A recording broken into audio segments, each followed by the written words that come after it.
Entonces, doctores, cuando hablamos de acalasia, estamos hablando simplemente de la falta de relajación del esfínter esofágico inferior. ¿Ok? Esta entidad es una patología infrecuente que va a afectar a ambos sexos de forma equitativa, pero con una posibilidad de 1 en 10.000. ¿De acuerdo? Entonces no es una entidad muy frecuente. Si esta que es entre todas la más frecuente, las otras alteraciones son casi raras de identificarse. Por lo tanto, es un trastorno motor esofágico primario. La incidencia, bajísima, tanto en varones como en mujeres, y las edades comprendidas entre los 25 a 60 años.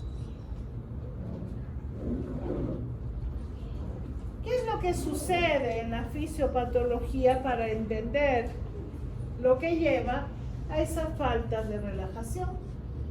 Mientras disminuyen las neuronas inhibitorias, las neuronas excitadoras están normales, se refleja en una hipertonía del esfínter.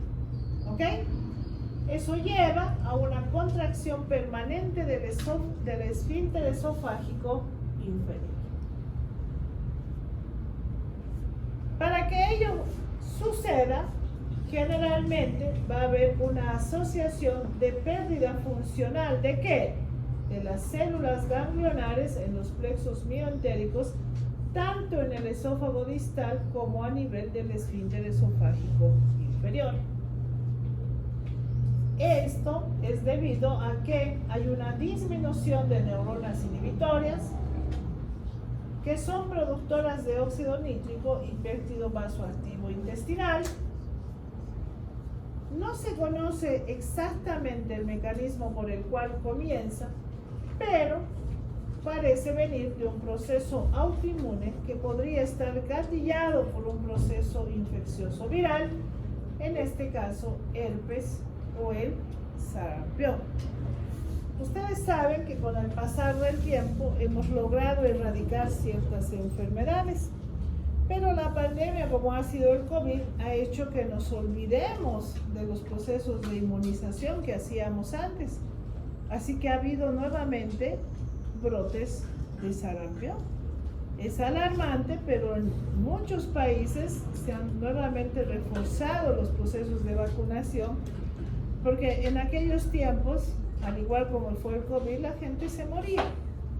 Pero ahora hay que retomar esos detalles de inmunización. ¿Por qué creemos que son procesos virales? Porque esto podría llevar a una reacción inflamatoria y eso llevar a una plexitis, llevando a la infiltración de linfocitos T, que además destruye o disfuncionalizan las neuronas inhibitorias, y como por ello tenemos resultado de la alteración en el esófago distal. Finalmente, ese desbalance va a llevar a una excitación sin inhibición del esfínter esofágico inferior. La acalasia también puede manifestarse por destrucción de plexos mioentéricos en la forma secundaria, como es la enfermedad del Chagas, porque produce un proceso de destrucción también mientérica en el esófago. Pero la entidad en el esófago, en la enfermedad de Chagas, se conoce como megaesófago. ¿De acuerdo? ¿Ok? Y consecuentemente de ello la manifestación es muy parecida. La sintomatología, en orden de frecuencia, va a venir primero con la disfagia. Entre lo que el paciente manifieste, lógica o ilógica, es una de las entidades altamente frecuentes en esta entidad. Va a haber regurgitación, pérdida de peso, dolor torácico, pirosis, tos nocturna como complicaciones de realidad. Las manifestaciones, por lo tanto, es disfagia sólidos o líquidos, pirosis o pseudo-regurgitación o vómitos, que es lo que el paciente asume tener. Los síntomas frecuentes son la presencia de dolor torácico. Como veremos, el esófago no es un órgano que tenga la capacidad de almacenaje, pero al no poder hacer pasar el alimento, se va a almacenar en el esófago. Puede haber síntomas respiratorios, tos, asma, aspiración, disfonía o dolor faríngeo, y aproximadamente 10% de los enfermos va a presentar pérdida de peso no intencional. Si uno hace una gráfica con la sintomatología, es más o menos lo que vamos a identificar en base a la frecuencia de la presentación de la sintomatología. Bien. Para llegar al diagnóstico, uno cumple relativamente una serie de procedimientos en esta entidad. Podemos usar desde una simple placa de tórax hasta una esofagografía para sospechar la entidad. ¿Estamos? ¿Ok? Puedo usar desde una simple placa de tórax hasta una esofagografía para sospechar la entidad. La que va a confirmar va a ser la manometría. Pero el objetivo del uso de la endoscopía es descartar malignidad. ¿Estamos? ¿Ok? Mientras unos nos hacen sospechar, uno nos confirma y el otro descarta la malignidad. ¿Estamos? Entonces, ello es el objetivo de los exámenes complementarios. Por lo tanto, yo puedo tener esta entidad con sospecha altísima de trastorno motor. Cuando le haga la endoscopía, me encontraré con el contraste retenido, un esófago dilatado, y podré o descartar o confirmar malignidad. ¿Bien? Entonces, ¿por qué una placa de tórax podría llevarnos a una sospecha? Por el engrosamiento del área mediastinal. ¿De acuerdo? ¿Cuándo sabemos que una placa está bien tomada? ¿Saben? Ya son radiólogos, ¿no ven? Las clavículas, ¿no ven? ¿Y bien espigada?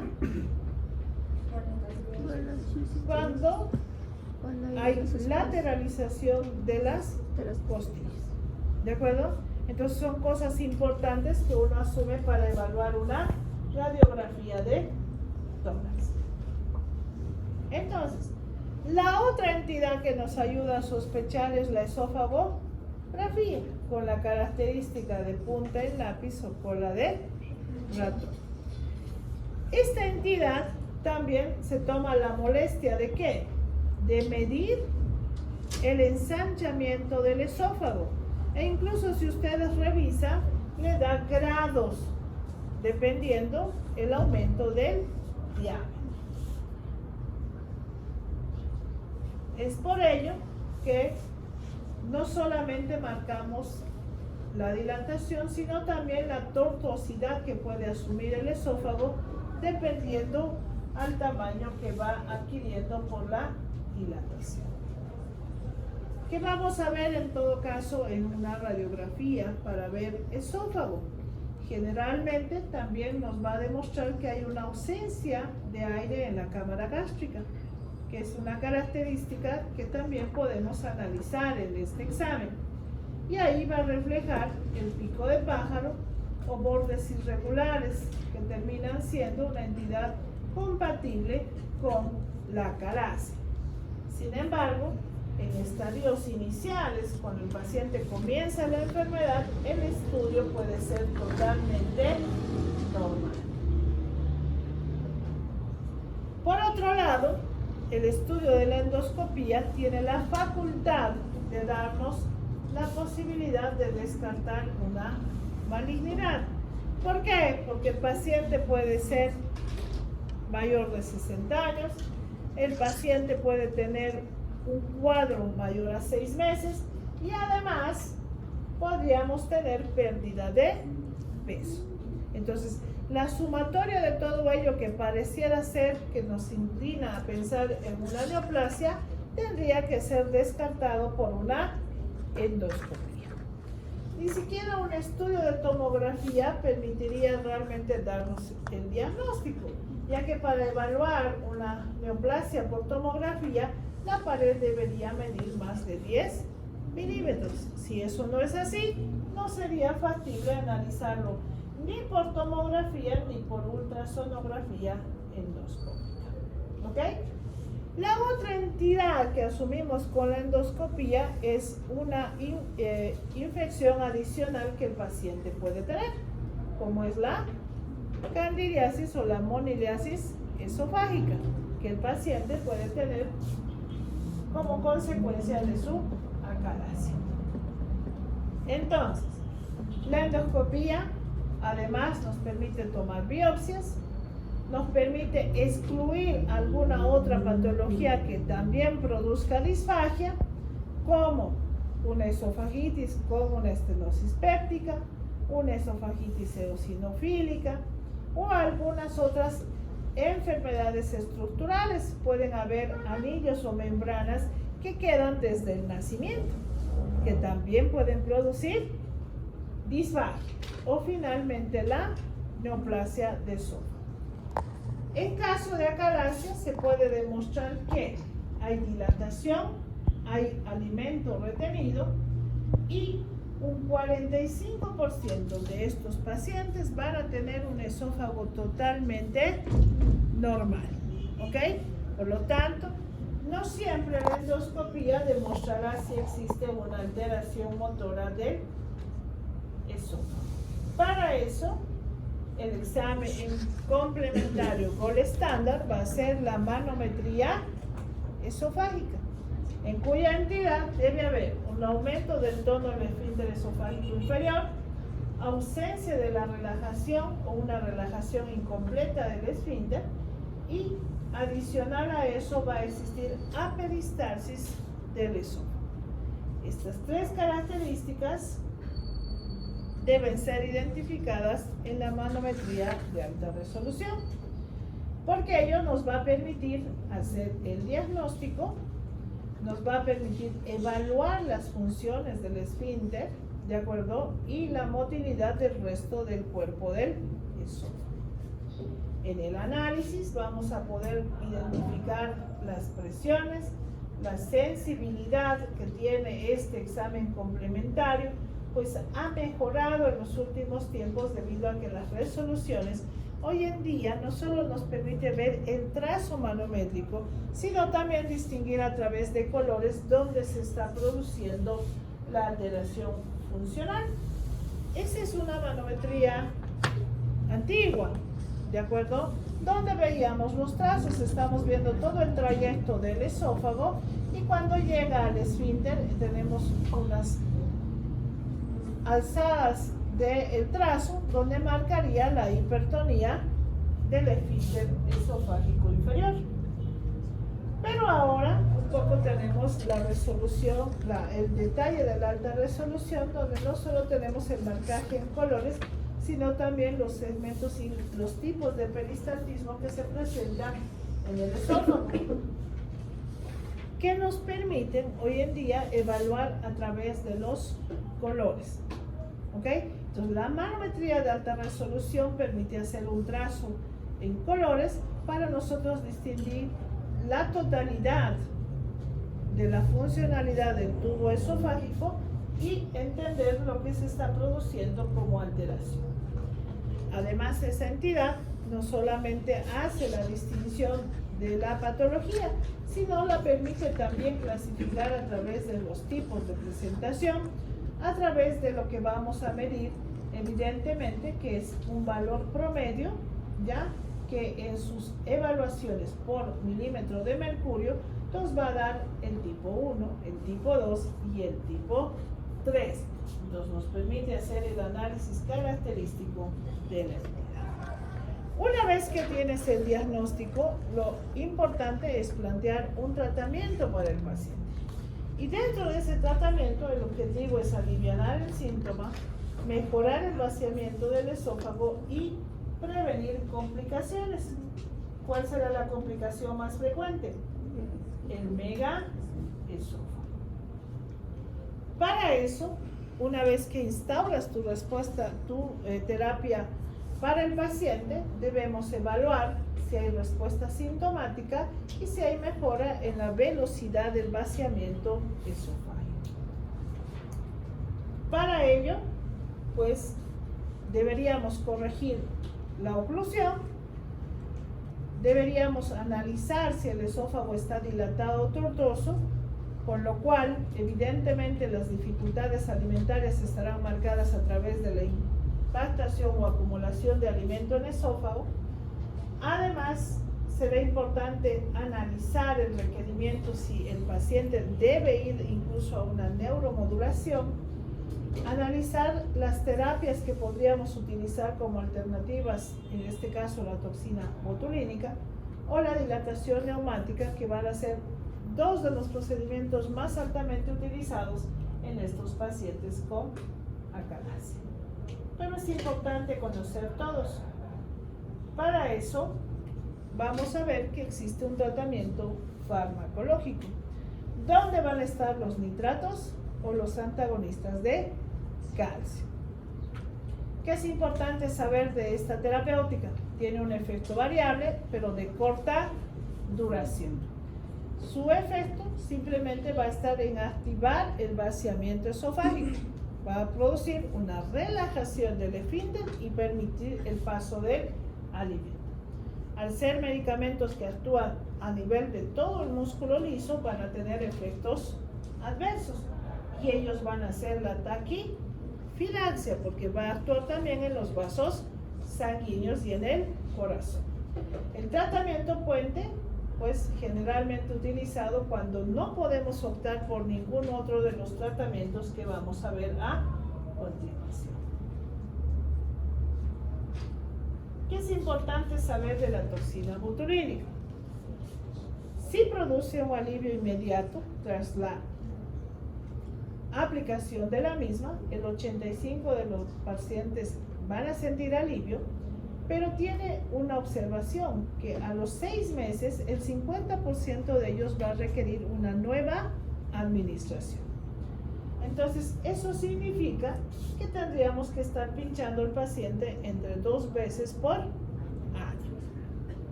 Es menos eficaz si lo comparas con la dilatación o la miotomía, pero es una buena alternativa para los ancianos. Lo único contraproducente es que produce un dolor intenso tras la administración. Muchos de los pacientes terminan no volviendo a una segunda dosificación de la toxina. Tiene escasas complicaciones, generalmente no vas a ver, excepto el efecto adverso, que es el dolor tras la aplicación. La otra terapéutica es la dilatación neumática.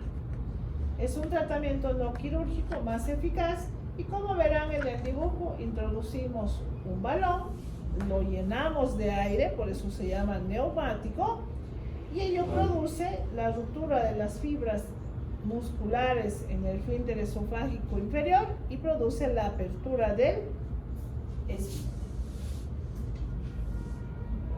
Al ser un procedimiento que termina produciendo destrucción de las fibras, puede tener complicaciones, evidentemente, como va a ser la perforación. Entonces podemos tener algunas complicaciones debido al procedimiento, pero es excelente como una terapéutica a mediano plazo, una mejora hasta del 90% tras la dilatación, y solo el 50% de estos pacientes requieren una nueva dilatación a los 5 años de la dilatación previa.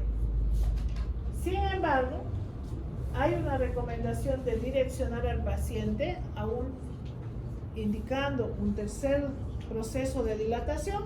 El paciente debería ser operado, porque a más dilataciones podría complicar que el paciente más adelante opte por una terapia quirúrgica. Es un buen tratamiento en pacientes mayores de 40 años y las dilataciones en presiones deberían ser menores a 10 milímetros de mercurio. No existe un protocolo de indicación, sin embargo nos regimos a la experiencia endoscópica para hacer la mejor forma de la indicación de dilatación. La perforación puede estar presente en el 2%, la mortalidad es mínima, pero tiene una menor incidencia de complicación como es el reflujo gastroesofágico que van a tener los pacientes que se someten a la cirugía. El tratamiento a largo plazo, en este caso va a ser la miotomía de Heller, es más eficaz con una efectividad de apertura a más del 85% a los 5 años. La técnica puede ser laparoscópica. Existe una complicación como es el reflujo gastroesofágico que puede asociarse a la fundoplicatura como indicación quirúrgica para evitar la complicación. Menor riesgo de perforación, por lo tanto menor riesgo de mortalidad. Esta entidad también ha evolucionado en los últimos tiempos y ahora podemos hacer la miotomía por vía endoscópica. Esa entidad se denomina POE. ¿Qué significa? Vamos a perforar el esófago, introducirnos por la submucosa, llegar a donde están las fibras circulares del esfínter esofágico y hacer la cortadura a través de la vía endoscópica. ¿Ok? Entonces, es una técnica muy compleja, se requiere la experiencia del endoscopista. En el centro donde yo me fui a capacitar, hacíamos la técnica en esófago de cerdo, pero el esófago de cerdo es tan parecido al humano que al mínimo error te perforas. ¿De acuerdo? Entonces, solo está indicado en manos de expertos, no lo hace cualquiera, por lo tanto es una técnica un poco larga, se demora entre 2 a 3 horas por procedimiento, pero cumple la misma función que en este caso la miotomía de Heller. ¿De acuerdo? Terminado el procedimiento, el paciente puede quedar unas horas de recupera y puede irse a su casa. ¿Cómo cerramos la perforación? Le ponemos unos clips en el esófago, el paciente queda en ayunas unas horas más y luego puede volver a alimentarse. ¿Ok? Entonces, para analizar y definir qué terapia vamos a tomar en consideración, tomamos a largo, mediano o corto plazo. Medimos una serie de entidades que pueden ser efectos secundarios, ventajas o desventajas de cada técnica terapéutica. Para poder alcanzar a la de más largo efecto, tendríamos que asumir el determinar riesgo quirúrgico alto o riesgo quirúrgico bajo. A través de ello, decidir si tienes la opción de llegar a la miotomía. Si no puedes llegar a la miotomía, podrás alcanzar a la dilatación, o en algún momento la dilatación, porque a 3 procedimientos de dilatación deberías pensar en una miotomía. Entonces puedes pasar de una a otra decisión terapéutica. Sin embargo, el alto riesgo quirúrgico te indicará que las técnicas y/o indicaciones vendrán desde la inyección al uso de los medicamentos. Por lo tanto, dependiendo de la necesidad o inclinación a través de las características del paciente, tomaremos una decisión terapéutica. Es importante dentro de ellas mismas indicar también la posibilidad de llegar a una gastrostomía. No todo siempre es efectivo. En algunos casos terminaremos poniendo una sondita al paciente y alimentándolo a través de una gastrostomía. Entonces, también sigue siendo una opción terapéutica. ¿Listo? Eso es todo. Listo, doctores. Nos vemos próximo.